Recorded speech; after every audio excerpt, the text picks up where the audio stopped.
kakak akan menceritakan cerita rakyat bawang merah, bawang putih.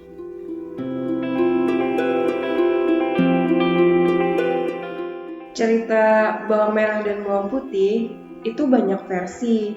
Namun, pada kesempatan kali ini, kakak akan menceritakan salah satu versi terbaik dari kisah bawang merah dan bawang putih. Selamat mendengarkan.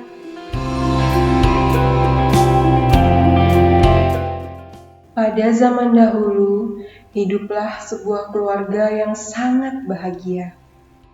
Keluarga itu mempunyai seorang anak perempuan yang sangat cantik dan berhati lembut, bernama Bawang Putih. Bawang Putih adalah anak yang sangat sopan tingkah lakunya dan santun budi bahasanya.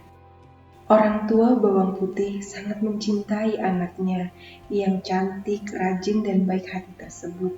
Mereka memberikan pendidikan perilaku dan kasih sayang sehingga Bawang Putih tumbuh menjadi pribadi yang berbakti pada orang tua.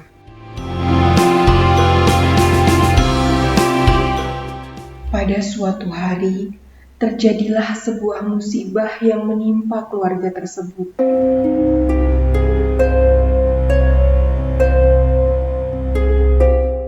Ibu Bawang Putih meninggal dunia karena sakit.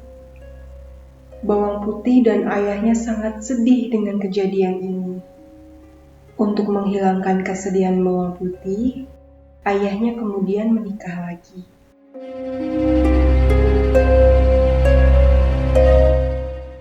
Istri baru ayahnya adalah seorang janda dan mempunyai seorang anak perempuan bernama Bawang Merah. Ia seusia dengan Bawang Putih. Pada awalnya, Ibu Tiri dan Bawang Merah bersikap sangat baik pada Bawang Putih. Namun, lama-kelamaan, Bawang Merah dan ibunya mulai memperlihatkan sifat asli mereka. Ternyata mereka jahat dan selalu menindas Bawang Putih.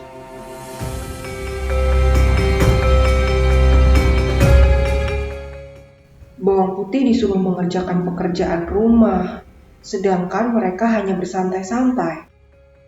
Ayah Bawang Putih sama sekali tidak mengetahui hal ini, karena ia selalu pergi berdagang keluar kota berbulan-bulan. Jika ayahnya pulang, Bawang Putih tidak berani mengadukan perbuatan ibu dan saudara tirinya. Nasib Bawang Putih benar-benar sangat malang. Tak berapa lama setelah ibunya meninggal, kini ayahnya pun meninggal karena sakit.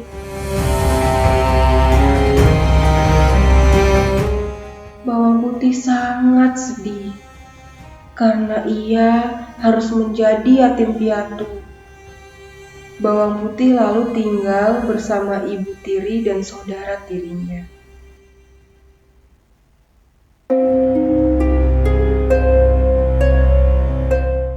Suatu hari, ibu tirinya menyuruh Bawang Putih mencuci baju di sungai. Bawang Putih, cucilah baju-baju kotor ini. Dan berhati-hatilah, jangan sampai baju kesayanganku rusak atau hanyut di sungai. Perintah ibu tirinya. Baik, Bu, jawab Bawang Putih. Bawang Putih pergi menuju sungai. Ketika sedang mencuci, tanpa sadar, salah satu baju ibunya hanyut terbawa arus sungai. Bawang Putih sangat panik dan takut karena baju yang hanyut adalah baju kesayangan ibu tirinya.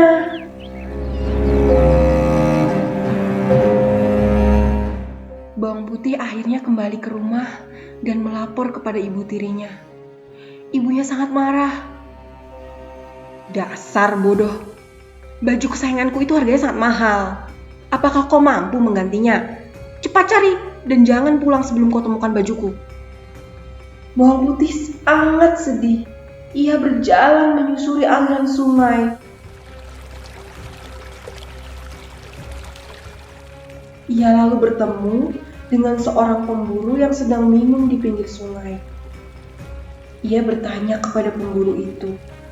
Permisi, apakah kamu melihat sehelai baju yang hanyut? Iya, aku melihatnya. Baju itu hanyut ke arah sana, ujar si pemburu.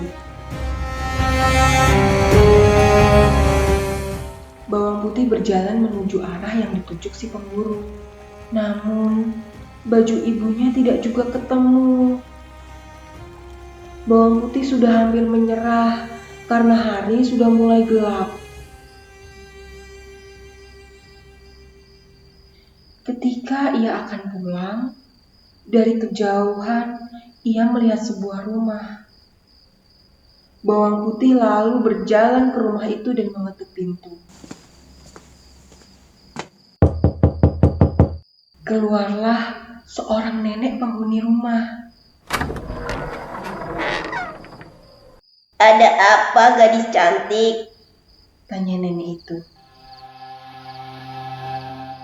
Aku sedang mencari baju ibuku yang hanyut. Apakah nenek melihatnya? Tanya Bawang Putih. "Kebetulan tadi ketika aku sedang mengambil air di sungai, aku menemukan sehelai baju. Mungkin saja itu baju milik ibumu," kata nenek itu. Ketika Bawang Putih melihat baju itu, ternyata benar, baju itu memang milik ibunya. Ia sangat berterima kasih kepada nenek itu. Karena hari sudah malam, nenek itu menyuruh Bawang Putih menginap. Dan bahkan tinggal di rumahnya selama 5 hari. Selama tinggal di rumah nenek itu, Bawang Putih sangat rajin. Nenek sangat senang kepadanya. Pada hari kelima, ketika Bawang Putih akan pulang, nenek itu memberikan hadiah kepada Bawang Putih karena sudah membantunya bekerja membersihkan rumah. "Bawang Putih, ini ada 2 buah labu. Pilihlah salah satu," kata nenek itu. Bawang Putih kemudian memilih labu yang kecil karena ia takut ia tidak akan kuat membawa yang besar. Setelah mengucapkan terima kasih, ia langsung bergegas pulang.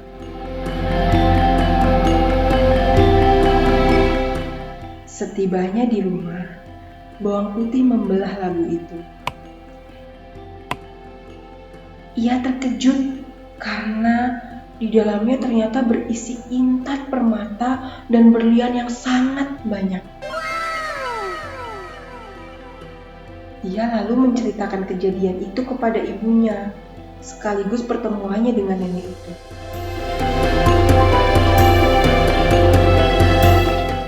Mendengar cerita itu, ibu tirinya langsung menyuruh Bawang Merah pergi ke rumah nenek itu, agar Bawang Merah mendapatkan labu yang sama.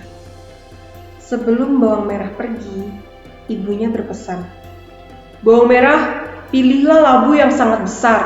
Di dalamnya pasti akan lebih banyak intan berlian." Bawang Merah pun pergi ke rumah nenek itu dan tinggal di sana selama 5 hari. Namun, sifat Bawang Merah sangat berbeda dengan Bawang Putih. Bawang Merah sangat malas. Ia tidak pernah membantu pekerjaan nenek. Kerjaannya hanya makan tidur saja. Akhirnya sang nenek merasa kesal.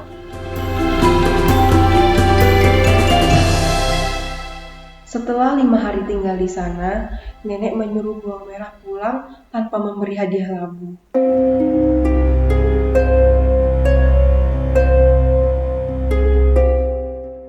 Bawang Merah lalu bertanya dengan ketus, "Hei nenek tua, bukankah seharusnya engkau memberiku labu?" Nenek itu kemudian memberikan labu yang besar kepada Bawang Merah. Maka tanpa mengucapkan terima kasih, Bawang Merah langsung bergegas pulang. Ia sangat senang karena mendapatkan labu yang lebih besar daripada Bawang Putih.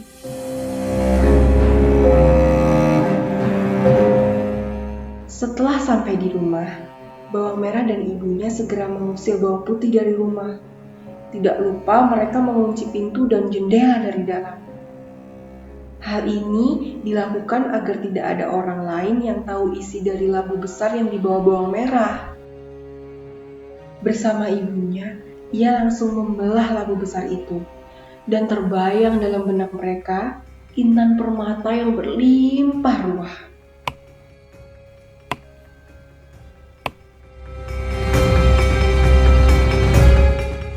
Namun ternyata yang keluar dari labu tersebut bukanlah intan permata seperti yang mereka bayangkan, melainkan ratusan dan puluhan kelabang, kalajengking, dan ular berbisa. Ratusan ekor binatang berbisa itu menyerang ibu dan bawang merah.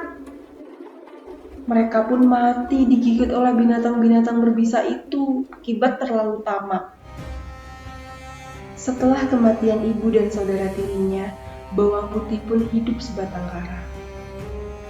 Walaupun demikian, karena bawang putih anak yang rajin dan baik, dia sangat disayangi oleh masyarakat sekitarnya. Dia pun dapat hidup berbahagia.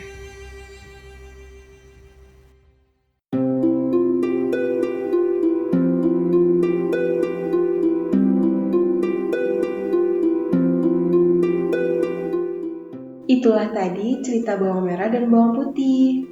Terima kasih sudah mendengarkan cerita ini ya. Sampai ketemu di cerita yang lain.